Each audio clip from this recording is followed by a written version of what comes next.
गाना बजाने का शेष भार। लेखक रामवृक्ष बेनीपुरी। हर पूर्वी देश का एक न एक बाजा मशहूर है। जिस प्रकार भारत में वीणा प्रसिद्ध है, हमारी सरस्वती देवी भी वीणा ही बजाती है। इसे भारत का राष्ट्रीय बाजा समझा जा सकता है। चीन के एक ऐसे बाजे का नाम राजा है।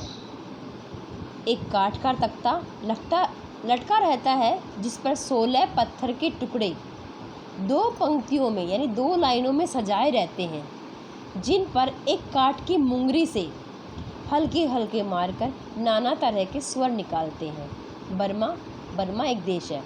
बर्मा में एक तरह की ढोल तरंग बनाई जाती है। भिन्न भिन्न आकार के 21 ढोलों को अर्धवृत्ताकार में रखते हैं और उन्हें बजाने वाले उसके बीच में बैठकर या खड़े होकर उन्हें बजाता है। जापानी लोग बांस के पोपले टुकड़े को क्रम से रखकर सीक्वेंस में रखकर उन्हें पीटकर एक प्रकार की दिलचस्प स्वर निकालते हैं, जिसे एंगलोग कहते हैं। एग्जाम में आ जाएगा एंगलोग किसे कहते हैं।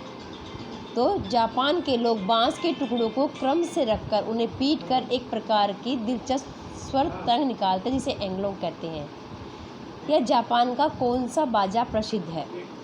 तो एंगलोग। जापान में भारत के समान तार के संयोग से बने बाजों की भी बड़ी कद्र है। वो है सितार, सारंगी, वीणा। ऐसे बहुत से तार वाले बाजे वहाँ पर हैं। कठिन शब्द देख लेते हैं। मशहूर, प्रसिद्ध। मुंगरी, मुठियादार लाठी। पोपले यानी खोखले। कदर, प्रतिष्ठा, आदर। उत्तरी अमेरिका के रेडस्किन जाति के मस्त गवैये होते हैं। वहाँ पे जो रेडस्किन जाति है, कास्ट जो है, उसके गवैये बड़े मस्त होते हैं। उनके पास केवल 3 ही बाजे होते हैं। कौन कौन से? ढोल, पिपूही और झुंझुना। किंतु इन्हीं के सारे वे बड़े मज़े से गाते हैं। अमेरिका के कुछ आदि निवासी एक विचित्र ढंग के ढोल का प्रयोग करते हैं। क्या करते हैं वो एक छोटे से ढोल में पानी रख देते हैं। अपने स्वर के अनुसार बनाने के लिए गवैये नहीं गाने वाला, गवैये बार बार उस पानी को कम या बेसी करता है। बेसी यानी ज़्यादा। नए शब्द: मस्त, मतवाले। आदि निवासी, आकर बसने वाला। बेसी यानी ज़्यादा। मैक्सिको का मरिम्बा इस तरह दिखता है बच्चों। ये मैक्सिको का बाजा है, इसको मरिम्बा कहा जाता है। कुछ बाजे तो खूब ही विचित्र होते हैं। न्यासालैंड टापू के गवैये एक प्रकार का बाजा बजाते हैं जिसे बाजों की खिचड़ी कहा जा सकता है। अब खिचड़ी समझ गए होंगे, खिचड़ी कैसी होती है। तो वो लोग क्या करते हैं, पैर में अखरोट के छिलके बंधे रहते हैं।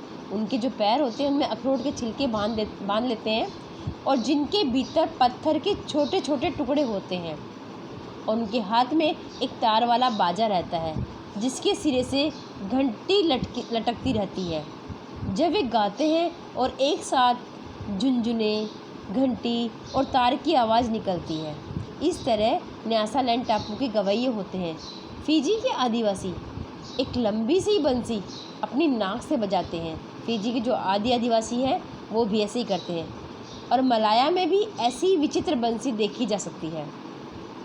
मैक्सिको में जो काठ के मरिम्बा का प्रयोग किया जाता है उस पर एक साथ ही 4-4 आदमी तक बजा लेते हैं, जो मैंने अभी आपको दिखाया था।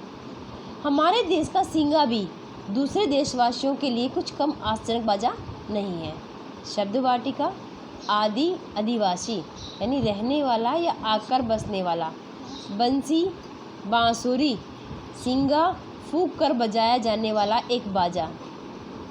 तो बच्चों, आपको इस पाठ के जो प्रश्न दिए हुए हैं पाठ के पीछे वो हल करने हैं।